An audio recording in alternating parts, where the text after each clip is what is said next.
Talk with Tyson Bryden. Come on for the ride. We'll take you inside.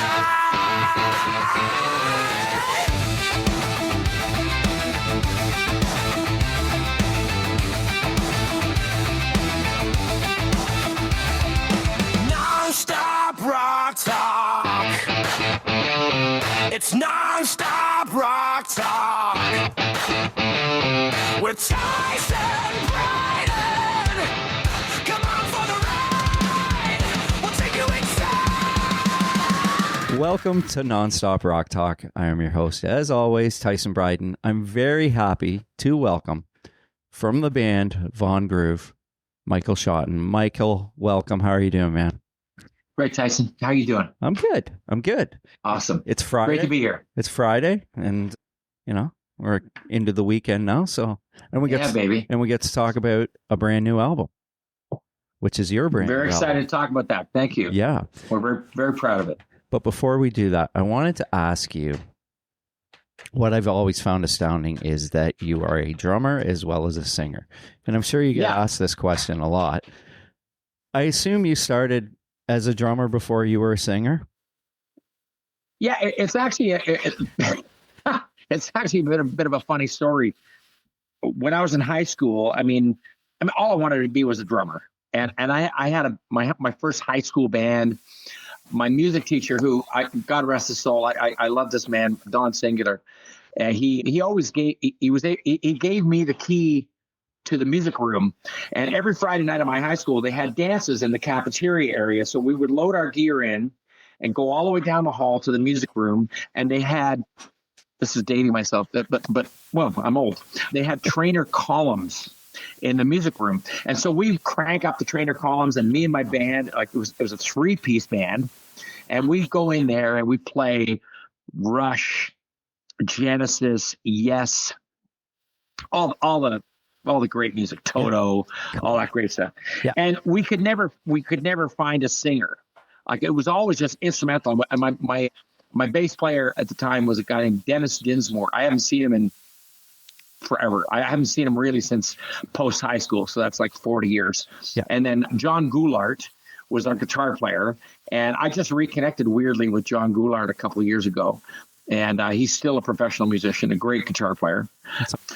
Yeah, so it was cool. Anyway. We had this band, and we were doing this stuff. We thought, man, it'd be great to have a singer. It'd be so great to have a singer. And I just said, look, just give me the microphone. I'll just try singing. Yeah, whatever. Turned out I could sing all that stuff. And the guys in the band, we were playing, and we stopped in the middle of the song, and the guys go, "Was that you?" And I go, "Yeah." Is that okay? He says, "Dude, that's killer." It's where did that come from? And I go, "That's awesome, man." Right there. Yeah. And, so we kept playing, and we just sort of kept trying to get better at playing the tunes, and like we were ambitious, like we were playing 2112 and killing it, like we killed it. Yeah. I remember I had a rototoms for the high toms, and it was like, whatever. But we got through all the tunes, and we started trying to audition singers, and we couldn't find anybody. Apparently, John and Dennis said, "None of these guys are as good as you." Okay. And then it just went on from that. And then for years, I played in bands and sang and was a singer, and then got hired just to be a singer and sang on a bajillion records. And it just sort of became a thing. And then when I met Gerard, Matt and I were working on a record. He was working on for one of his bands, a band called Regatta. And remember that band? Yeah. And then the record turned out great. And then Matty and me and the Regatta drummer, Greg Critchley, we wrote a couple tunes together, and I sang, and we just kind of looking at maybe this is going to be a project, maybe. Yeah. And then I was singing on the Triumph record, and I met Mladen, and Mladen and I hit it off, and Mladen and I started kind of coming up with ideas, and Mladen liked the way I sang, so we kind of started that. And I had these two, and I thought, wait a second, let's just do this. Yeah. And the first day we got together, that album that you've got there on the vinyl. Yep. Look at the titles. Look at the titles for a second. There's a song in there called Slave to Sin. Yeah, I love that song. Yeah. That was the first thing we wrote together. Was it really? Yeah. Oh, First wow. thing. Wow, that's cool. Yeah, it just seemed like, bands, they get together and they start writing, and they write a lot of shitty songs until they figure out this is working. Now we know what we're doing, how to do it. We've got an architecture blueprint of how we can write good songs. Like guys like the Eagles, gotta hate them. Like the first two songs that Don Henley and Glenn Frey wrote together were, ready? Number one, Desperado. Oh man. Tequila Sunrise. Wow. And the impetus of those songs were Glenn Frey had this piano bit, and he played it for Don Henley and said, like, man, I like that.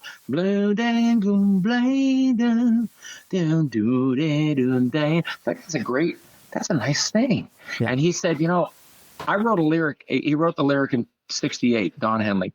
He said, I got this lyric that might, and all of a sudden, Desperado. Wow. Bang, done. Same thing with Tequila Sunrise. Like they kind of formulated that. And like, that's a rare thing when big guys get together and they write their first song is like classic. Yeah. That's it. Anyway, what was Von Groove? Our first song was Slave to Sin, and it made the record, and I think it's a great tune. Yeah, that's unreal. Yeah. Now I want to back up a second. Where did you go to high school? I went to high school in Oakville. Oakville, yeah. Yeah, because I remember, as I mentioned, I had listened to that interview, and it was kind of cool because those guys probably didn't know because they were Jersey guys, and you're like, oh, in Oakville on the lakeshore. And I was like, oh, okay, yeah. You know what I mean? Because we would know that being, from the GTA kind of thing. So, but I bet you those guys probably didn't even know what you meant. Yeah. Though they had no idea. But yeah, obviously you being from Oshawa, you'd know. So yeah, which was kind of cool. Which I mentioned, that was a great interview. But let's talk about the new release, which is called Born to Rock, which drops on May 15th via Frontiers Records. I have listened to the whole album a few times, and honestly, it's amazing. Thanks, Tyson. So maybe you can kind of tell me how this all came to be. Was there interest from Frontiers initially to get music from the band, or was there a new record that you kind of proposed to them? Well, it's like we've always been in touch. Yeah, we're great friends as well as a band.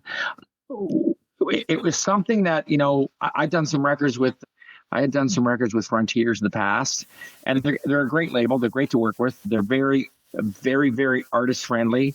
They're not just trying to like drive through. Give me the record. We need to get it out by this date. No, they want you to do your work, and they want you to be, feel good about the art that you're putting together. So this all kind of came up, and there was talk about it.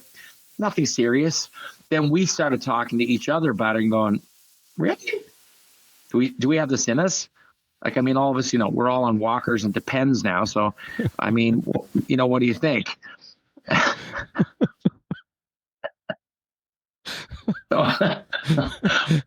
You're sitting in your Depends as we're interviewing, right? Dude, I'm actually pissing right now. I knew it. I know. Hang on. Thank you. You ever see Dirty Rotten Scoundrels?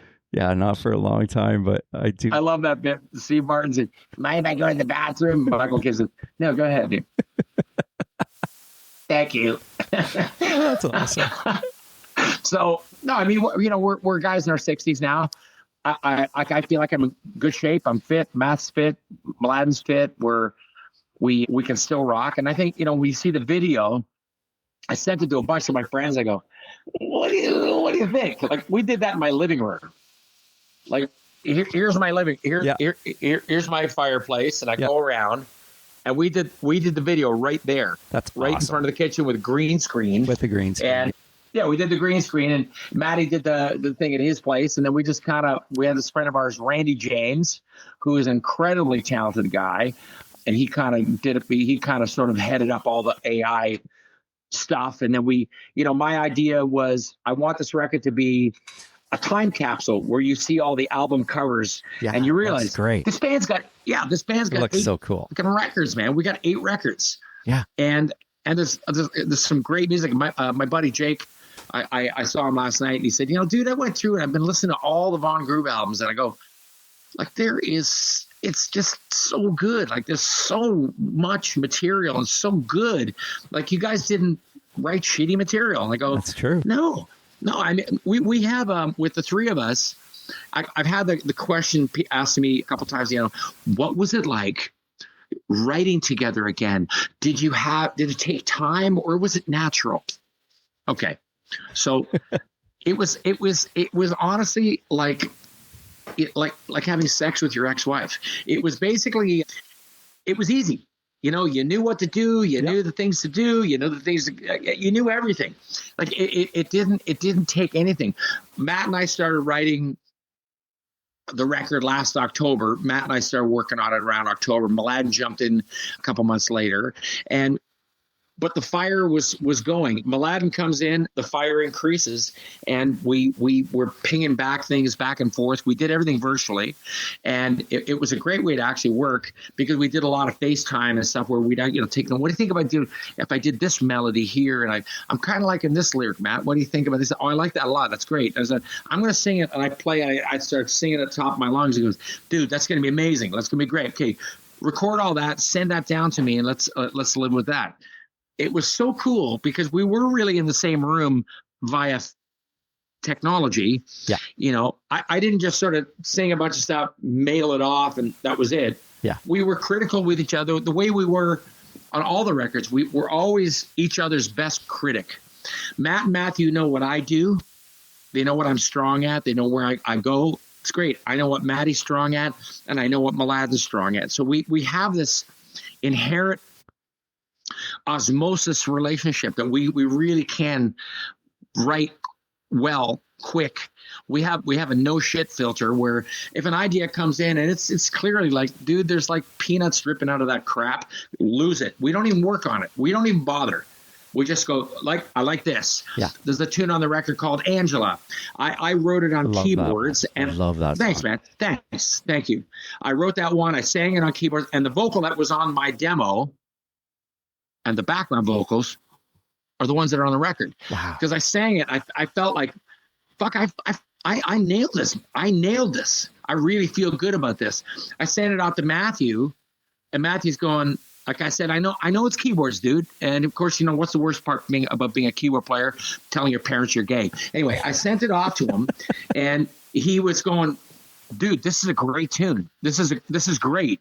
And then he ended up getting rid of it. I sent him all the MIDI information, and I rendered the sounds, and I said, okay, whatever. It's kind of got a Foreigner, and that was yesterday, maybe Hysteria kind of vibe. And so he just he took all the keyboards and just put it all to the side, replaced it all with guitar parts, sent it back to me, and I go, wow, this sounds incredible. Yeah. And he wrote the bridge.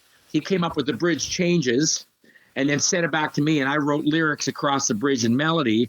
We passed, again, collaboration. That's what it is. I got something. Oh, wait, I got something. Here, I'm back to you. Let me add something to your something. Okay, great. I'm going to add something to your something, and here we go. And Angela was born. That's amazing. There you go. I love the the phrasings in the verse. They're so Thank good. You, brother. They are so good. Thank you. I mean, I'm a real doctor as far as I love singers that can put phrasing and melody and deliver words, and the way things are sung and phrasing and groove. So being a drummer, it's everything is And I don't hear enough singers that do that. I hear guys that sing and they sing and they can sing well, but there's things that are there's details that are missing in my eyes, and I appreciate you noticing that. I for what it's worth. Nothing to me. It's something I'm always on about. Imagine if Steven Tyler didn't use the phrasings he used. The guy's amazing, but he's a drummer. Nobody realizes this, but Steven Tyler's a drummer. Yeah. So he's naturally got the sense of rhythm and subdivisional. His mind works subdivisionally as drummers' minds do. Yeah. Yeah, I mean, I love how so many of his phrasings are so the way he puts words into a song, right? He really does, and he's such a rhythmic singer. And again, being a drummer, Lou Gramm is a drummer. Steve Perry is a drummer. Yeah. Nobody kind of clues in on it. Like I get questions like, who are your favorite singing drummers? Like, do you guys not, hello, are you not aware that most of these great singers were drummers? Janie Lane was right? a drummer too, from War. Ian Gillan played drums. Yeah. Right. And I mean, not to mention like the Don Henleys of the world and the Levon Helms. That's right. The Night Ranger, Yeah. Kelly Keagy. Kelly, he's a drummer, and he's a very good drummer. Yeah. He's not a hack drummer. And even, people always say, well, Don Henley was never a very good drummer. No. Really? Don Henley was a very good drummer. He was a very smart drummer. He knew that if I was to play all of this, which he can't play, it would get in the way of the selling point of this band, which is the song, the vocals, the harmonies, and all those beautiful guitars. So I'm just going to go on a dark desert highway, boom, boom, bat, boom, bat, boom, boom. That's all I'm going to do, man. But I'm going to sing the tune. But you imagine if it wasn't like that, it wouldn't be the same. It wouldn't be the same. It would be too busy. And the beautiful thing about Eagles tunes is, I'm such a fan of songwriters and the way bands, and why is it this band is so good and so successful and this band is not? And I get the band like the Eagles, like the drums, the rhythm section are so understated because the vocals are so cleanly and purely not overstated, but the feature. Yeah. Let the band shine where shines. Go ahead. Sorry. Exactly. I bought the reissue of Hotel California last year. Yeah. And I put it on and I was like, it blew me away because I was like, wow, like this is, there's so much in there. There's more than people realize. Like everybody will think, oh, I love the song Hotel California. Oh, Life in the Fast Lane. Oh yeah, that's a great song too. New Kid in Town. Great song. Another one of I think the greatest Glenn Frey vocal there is. That vocal is just, it is so perfect. And I mean, the song Wasted Time. Really? Pretty Maids All in a Row. Does anybody know even what the song's about? Does anybody know what Pretty Maids All in a Row is? It's lines of cocaine. Oh, no way. Really? I did not know that. That's wild. And I mean, Try and Love Again. Randy Meisner's vocal on that is just incredible. And that's a great song. And The Last Resort. To close it off with The Last Resort, Henley would always say, well, we all know how the West was won. This is how the West was lost. The Hotel California is a very dark record. It's a very dark. Very, very dark record. And what's that?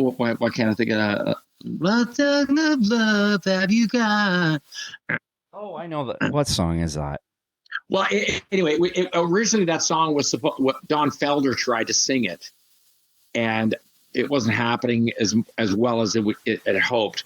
And then one night, Glenn Frey and their manager, why can't I think of the tyrant that he is? took out Don Felder to dinner while Don Henley went to the studio and sang the vocal. And then they all went to the studio and they go, "What do you think?" I said, "Well, I was supposed to sing that." I said, "Well, no, Henley, you got Don Henley in the band. He's singing the tune." Wow. I wonder how he felt about that. Well, I mean, he was out of the band shortly thereafter. Yeah. So, right. You know how and that sued the band. Yeah. But I mean, that is the way it is. But I mean, it's about the performance in the band too, right? And what's going to be best. Wow. Yeah. That's crazy. Now, let's talk about the cover art of this album. Sure. It looks great. Did you guys have input in that, or did Frontier? That was our creation, and it was actually Mladen actually found a couple things on it, and he would start sending it to us, and we all kind of like just threw our 2 cents in, and then he found this one, and then he did some manipulation to it. I go, there you go. That's like we all kind of went right away. This is it. This is great. Cool. Can't wait to see that on vinyl. That'll look great because it is available on vinyl through the Frontier site apparently. So, which is good. Oh boy, I'm gonna have to write to Frontiers and see. I want to get a vinyl copy of the Von Groove. Yeah, and the first album too.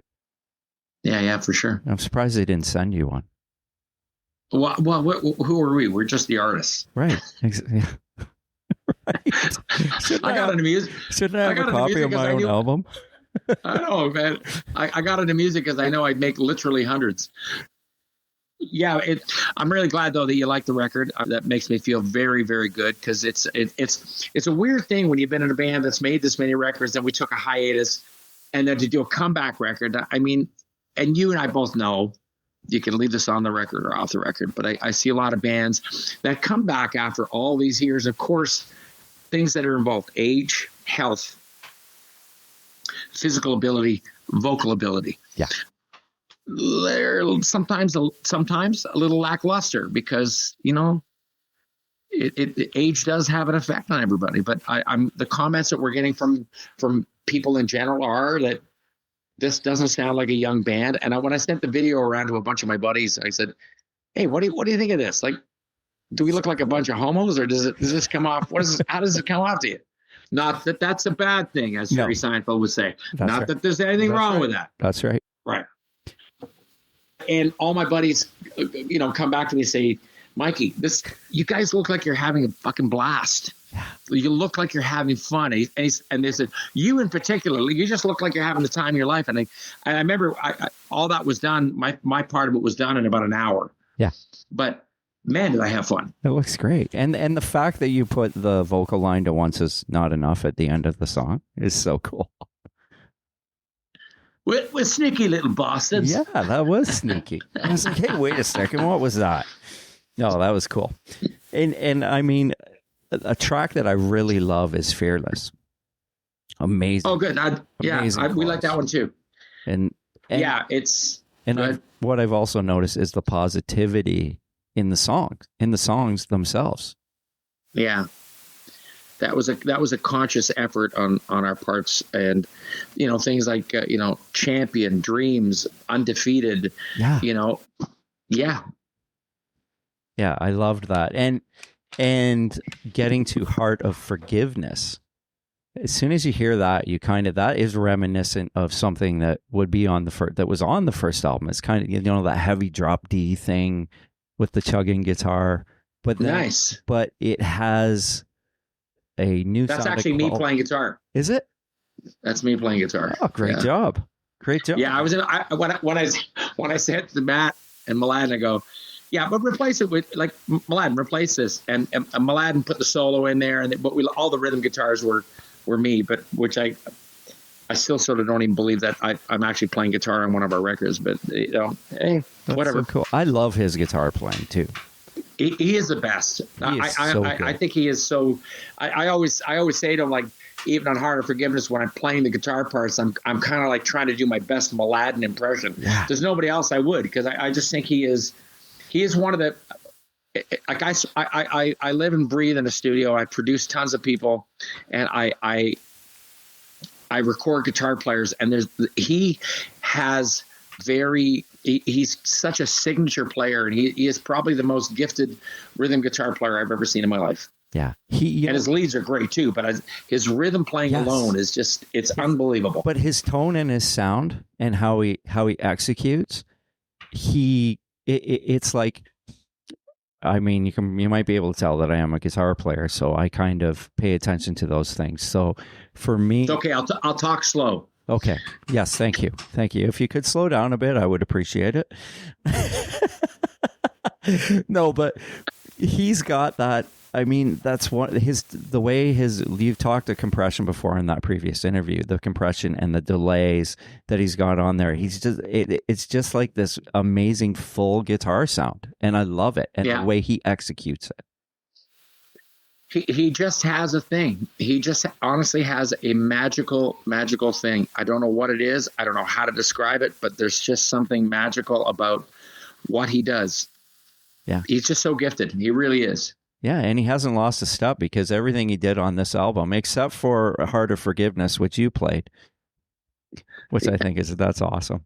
It's just the rhythm guitars, all the lead stuff. I can't do that stuff. Like he's the master. But when Matt said, "No, let's keep those guitars. They sound really good." I go, "What? Say what?" Wow. You know? No, I can't wait to to get the physical copy of it so I can put it on great, man. my turntable and crank it. But you know what? I have a bit of a Von Groove story going back to the first album. Okay. I recall hearing Once Is Not Enough a bunch of times on Q107. Right. And thinking, man, this is a great song. And then, but I didn't know who it was at the time, because you know how they play songs back to back, and you wouldn't, you might lose interest and be like, oh, okay, the next song, that was a great song. But a few years pass, and a buddy of mine says, I have this stack of CDs. He's like, do you want these? So he gives them to me, and that album is in there. And as soon as I turn it on, I'm like, man, I loved this song. I was like, I remember this tune, and I remember it being played on Q107, and thinking, and then from that point on, I listened to that album constantly, and that was probably 25 years ago that he gave me that CD. Right. So that was kind of my introduction to that album, but it was a little late. You know what I mean? It was a little late getting it from the time you guys were probably already, Rainmaker might have already been out by that point, and a couple albums after that. So anyways, we fast forward to now, and here we are, and Frontiers has reissued the first album. They were kind enough, I guess it was available through they have this record club that's where I initially saw it. So I joined this record club that they had. Well, they sent my money back to me and said, well, in Europe, we can't ship to Canada, but join the American site and you can join. So I tried to, couldn't get onto it. So I wrote them, and they actually sent me a copy of it. And they were nice enough to send it to me. Yeah. Because they knew how badly I wanted it. Well, like I said to you, that they've been outstanding. They've been outstanding with us as far as doing this record and just being supportive of the art. I mean, you want a great record? Great records. Forgive me again. I think I've just dropped something. Whatever. Great records take time. They take time you've got to write them. Then you've got to craft them. And sometimes, you can start the drums and you can start putting everything together. And in the long term, maybe that didn't work, and you start again. Yeah. To go back and start again. So, but we were very, very happy with the way that Serafino and Mario and all the gang at Frontiers were. I can't say enough. Yeah. How great they've been, and I hope they decide to have us on for another record, because I've already got another 3 ideas written. That's awesome. That's wicked. Did they come to you about re-releasing this though, the first album? Well, it was part of the whole package about, like, if we're going to do a new record, why don't we repackage everything and kind of bring a whole new and hopefully tantalize the fans that we have, and then draw maybe some new fans. Who knows? That's cool. Now, so we're going to open this. I have not opened this yet. So it's actually numbered, number 276, which is kind of cool. So unfortunately, we're only audio. We're just audio, but people at home can listen to this, and we'll talk about it as we open it. Sure. Because there's nothing better than a vinyl. I mean, it doesn't look the same on the CD, and streaming is totally right. Yeah, of course. So and now that we're audio, I'll watch my language. Every now and again, I get excited in the words might slip out sometimes. Oh, that's okay. You can say whatever you want. Okay. It doesn't matter. You can swear away if you like to. All right. So we're taking this off. Oh, yes. Look at that. Look at that. Yeah. Look at that. It's a thing of beauty. Vinyl. So, all right. And this is gatefold too, which is awesome. And what is in the gatefold? You haven't seen this though, right? Have you actually seen it? I've never seen it, dude. Look at that. So we've got. Yeah. So I remember these photos now. Like, so they put a picture of you singing, but not playing the drums. No. The drumming thing was always just sort of something we kept as a utilitarian thing, that Mike does play drums. We never put me on stage as a drummer singing and trying to be, no. We always brought a drummer. There, on Wikipedia, so did Dean Castronovo play on the album? He played on 4 tunes on the first record. Right. He played on Once Is Not Enough. Oh, he did. Yes, sir. Yeah, I'm a big Hardline fan. I love Hardline. Yeah. So Yeah. his drumming on that album to me was unreal. He's a great drummer, and he's a great singer, and he's a great guy. Yeah, he's a great. Yeah, I forgot about his singing. He's an amazing singer. So we've got this gatefold, all the lyrics, individual pictures of the band, and then we've got a band photo. Do you remember where that was taken? Hold it up to the camera. Yeah, sorry. Yeah, that was in New York City, and if that photograph is also in the video. We took that and then it moved. Oh, cool. It's in the video. Watch it again. And what about the back photo? The back photo. That was probably Los Angeles. Really? Eh? Somewhere out in the desert area. So the initial album, I mean, I remember you mentioning EMI. Were you guys signed to Chrysalis or EMI? Originally Chrysalis, and then Chrysalis merged with EMI and became the EMI record group. Yes, I remember that because Slaughter was the same, right? Yeah. And sadly, the same day our record was out and starting to get a lot of legs, Slaughter's record was out. Pat Benatar had a record out, and all signed to the same label. The same day, we all got the phone call when they said, unfortunately, guys, we're going to have to let you guys go. That's when they all decided to sort of follow Plaid and guys unshaven that were writing very angry tunes about being angry.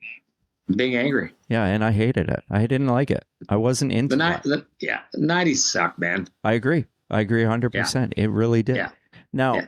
Now, after this album, after leaving EMI, you did the Rainmaker album. Yes, sir. I listened to it today for the very first time. Okay. And I thought it was phenomenal. There's good moments on it. Where it's lacking is it's lacking in, I think that record lacks in production and sound value that the first record had. We kind of did everything on the second record on ADATs. If you remember the Elisa's ADATs. Yep. And then we mixed it at Metalworks, and it just didn't have the punch. It's funny, as I was listening to it, I could hear like there was moments of I Mother Earth in there that some of it reminded me of that, like the instrumental stuff with the guitar playing, and I kind of like this kind of has that I Mother Earth feel, because remember I Mother Earth around, I think Dig had been out around that time, their first album, and it was kind of like, were they not on Capitol too? They were on Capitol, I think. Capitol, yeah. Yeah, on Capitol, which was EMI as well, right? That's the same kind Correct. Same kind of thing. So, and they kind of got big in Toronto, and that was kind of I wasn't a huge fan, but I just thought there was like certain points in that were a little bit I Mother Earth-ish, which I thought was cool. But the one thing I did notice was Mladen's guitar sound seemed it was still kind of the same. It was him playing. It was like, which I think kind of saved, like, that's why I think I enjoyed it. Your vocals were the same. You weren't singing in a lower register. You're still doing what you did. And his guitar sound and his playing were it branched out a little bit more, a little bit, as the record company would call it, organic, right? Love that word. My son, I said, we were listening to it in the truck. I picked him up from school, and I said, this is, have an interview coming up with Michael from Von Groove, and he's like, I was like, this is their second album. It's a little bit more organic. And he says, what does that mean? I said, I really don't know, but apparently that's what they used to tell all the bands. I know what you mean when you say organic. I get where you're going with it. Yeah. At least you just say this. It didn't suck. So that's always a good thing. At all. The lead off track I loved. The first track, I thought it was just a great song. Thanks, man. But let's get back to this, because I want to talk a little bit more. Okay. I'm kind of curious about you guys in Toronto, because I didn't realize you didn't play a lot of live shows. No, we never seemed to get into a situation where we did. And that has actually become one of my biggest regrets, that we didn't sort of follow through with a bit more live. Yeah. Because I think the band would have been amazing. Like we did a bunch of shows in Europe, did some shows in Japan, We did a couple shows in Toronto. Where did you play in Toronto? Where would you have played?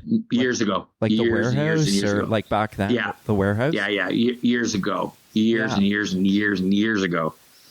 I think we may have done the Diamond at one point too. Diamond. That's cool. What is that now? What did the Diamond become? I have no idea, man. I'm out of touch. I think it's still there. It's something else now. And it's pretty, I can't remember what it became, but yeah, I always wondered that because I don't remember ever hearing Von Groove playing live. You know what I mean? Like on Q107 or whatever, because you had like Slick Toxic and you had Scarum and you had the Killer Dwarfs and what other Toronto bands there were, Svengali. And, you know, you would hear about them playing. And I sang on all those records. Did you really? Really? Oh, fuck yeah. That's awesome. I was a vocal whore. Yeah. That's cool. I sang on so many records that, you know, anyway, go ahead. Keep going. No, that's great. I didn't realize that. I know that you sang on the Triumph album, the Phil X one, the Edge XX. XS. I love that album, by the way. I absolutely love that album. Yeah, there's definitely some good material on that. And I think Gil sounds great. I think so too. I think he did an amazing job and the songs were there. Did Mladen, is that how you met him, was on that project? Yeah. He played that was how we met, yeah. Yeah. Did he played on some of that? Is that how played on and co-wrote some of the stuff. Cool. Yeah. Yeah. I've always liked that album. I always thought it was good. Now, I mean, I'm kind of curious. I mean, you kind of alluded to how the band kind of got together, but a track on the album that I always loved was Sweet Pain. And oh yeah. And that intro, I'm watching you, is so creepy. Who did that? The female vocal? No, like you know, at the beginning it says I'm watching you. Oh, that was me. That was you? Yeah. That was cool. It was all it's kind of like that, you know, that intro, the middle section of Disgustine by Teenage Head with that. Absolutely. It's kind of got that type of feel to it. I played that with Dave, actually. Oh, really? With Dave from Teenage. Oh, yeah, I played that with him. Yeah. Yeah, no, that was me. And then the female voice on that was my ex-wife. Really? Cool. Yeah. That's a great song.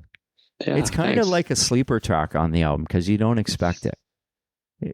Yeah, I've heard a lot of people talk about that one. And it is. And it's kind of a cool way to take the record out, you know. I thought it was a good ender for the record. Yeah, it was cool. But this live track, King of Your World. Yes, sir. What is that one from? It was just just recorded like right off, like live, right off the floor. So it was just something that we liked and the way it sounded. And because I don't think it's on the original CD, right? On the original CD, it's not. It was added in. A European label put it on as an add-on to the record. Okay. One of my favorite tracks on the album has always been Every Beat of My Heart. I do like that one too. Yeah. Thank you. Just such a great song. And which brings me to my next point, which when you were initially guys were signed to EMI, you only did you only do the one video? Or was there more than one video? Was EMI? Yeah, no, they only went one video deep on that record, which is the Once Is Not Enough. Yeah, that's it. That was the only one. Because this album would have had legs. It has legs. Like there was, you know, on radio, I think it would have, but maybe it was the times. It was the times. I think unfortunately our time. Yeah, I think Tyson, our time was just. We were a couple years too late. If we were a couple years early with that record, I think it would have been huge. I mean, I think as a debut record, it's right up there with. So good. Yeah. Yeah. There's not one bad song on the record. I think the performances are great. I think everybody sounds good. The tunes are good. Yeah. And if the record label had stuck with it, I think we might have done okay. Did they ever like say to you guys like this? We're going to go along with this. Like, did they make any promises? No, or we signed a 2-album deal with them, and unfortunately, we didn't get the second record with them. So it's unfortunate. Yeah, that is unfortunate. Yeah. I wanted to ask you about something. I understand from that interview, watching that other interview, you have a B3 Hammond organ. I do. You want me to take you downstairs? Yeah, I want to see it. Are you serious? Yeah, man. Is that okay? Serious, dude? Yeah. Are you? Oh, I was like, no way. That's so cool. yeah. No, I got a Hammond B3. I got a 147 Leslie. So let me take you downstairs. Down we go. Down we go. Down we go into the dungeon. How long have you had it, Michael? The B3? Yeah. I've had it about 10 years now. Wow. I'm taking you into the workshop here. Here's the workshop. Oh, there. Wow. Cool. Here we go. Yeah. Oh, look at that. Okay, that's the ISO. That's a control room. Yeah. And they're all floated rooms. And then you go into a couple isolation rooms here where you can go into vocals. There's an amp room here too for. Oh, look at that. That's cool. Oh, come on. Go look. The light's not going on. There we go. Wow. All right. Yeah. Down here. We go down here. Lights on. Oh, there it is. Yeah. How heavy is that? I bet 325 pounds. So I've said this before on the show. There was a band from London called the Buffalo Brothers going back to the 90s, and they had a guy who played. There's a Leslie. Oh, that's amazing. Who played a B3 Hammond organ. And those guys had to carry that to every show. It was crazy. More stuff. Wow, lots of guitars. Yeah. Oh, man, thanks for that. That's amazing. Look at that thing. That's so cool. So how do you play it often? Oh, I try to play when I can, but I'm an okay player. Yeah. But when I'm graced with some of my favorite players, I love to have them over and do a little something with them and mic it up and make it sound like the motherfucker that it is. It really is. It probably bellows pretty good, eh? Yeah, I mean, the 122 Leslie is a little deeper sounding, and the 147 it just cuts a bit more. But I mean, they're great. Like they're just amazing. And this is where I pretty much live my life right here. That's the computer and the software and all that stuff, and that's cool. Yeah, I got my keyboards, got my preamps, got all my crap here. So do you spend a lot of time in your studio? Oh God, yeah. Yeah. I'm a dedicated songwriting machine. I write tunes for all sorts of people with different artists. I write songs for other projects that I'm working on for myself. I'm working on a few different things myself as well. And the Von Groove stuff, we just love doing it. So I mean, I was amazed in that, alluding to that interview again, of the amount of albums you have done outside of Von Groove. Yeah, like I said, I'm a whore. Well, that's okay. That's okay. You got to work, right? And you love it. So that's the most important thing, right? I'm pretty lucky that I'm pretty lucky that I get to do this. The word is not luck. The word is blessed. I'm a faithful man, so I believe it's been blessed for me. Right on. So moving forward, I have heard that you guys are going to be doing some shows. We're trying to work it out with the record company to see if we can put together, like, to go over to Europe and do one show is pretty, stupid. There's a lot of rehearsing involved. There's a lot of time involved and expense. And to go over there to do one show isn't going to make it happen. So, I mean, we need to make it worthwhile and, make some money in it too. I mean, we're not musicians. Musicians have to make money. Like you want us to play music for you, but how do we do this if we're not able to make a living, right? So yeah. Would you guys ever consider a Toronto show? Absolutely. If anybody would have us, I would be there in a heartbeat. I think that would be amazing. I think that would. But Tyson, look at the live scene now. Oh, I know. It sucks. Horrible. It's horrible. The venues are few and far between, and and a lot of it is just I don't even know how to describe it. It's a tough go. It's not like back in the, early 90s, late 80s where, you had lots of places to play, and for this style of music. Yeah, it's become difficult for sure. Yeah. Well, I would love to see you guys play in Toronto because I would definitely be there. Yeah, we'd love to do it too. Believe me, Mladen's chomping at the bit to go out and play these tunes. So, and I am too. So, just trying to find ways to be able to do it. We may have to end up having to do a show in Toronto and just invite special people and just do it for the sake of just doing it. The right? Alma combo, maybe. Yeah, maybe the Alma combo. That would be kind of cool. Yeah, that would be very. Yeah, cool. Man. That would be very cool. All right, man. Well, I appreciate the interview today and chatting with you, and giving you're a me good all dude. the insight. It's yeah. Have you ever seen? There's a band in Toronto that plays around Toronto called Pretzel Logic. It's all Steely Dan. No, that's cool. Have you never seen that band? No. Well, if you see that band around, if you want to take down my number too, man. Like if you want to just I'll shoot my number. If you're shoot me a text, and if that band's around, I sing in that band too. I love. Oh, you do? I love Steely Dan. I love Steely Dan. Just shoot me a text, and I'll have your number. And if there's something worth coming out to, I'll I will. I mean, I'm out gigging too. Like I'm in a trip. I do the tribute thing. So what tribute band do you play in? I play in a Bon Jovi tribute band. Nice. Yeah, I do the guitar. So we're called Bon Jovi Forever. Did you play with a guy? I have a buddy that does something like that. Rob Greco? No, Rob was in Key. He was in Crush. I know Rob Greco though. Yeah.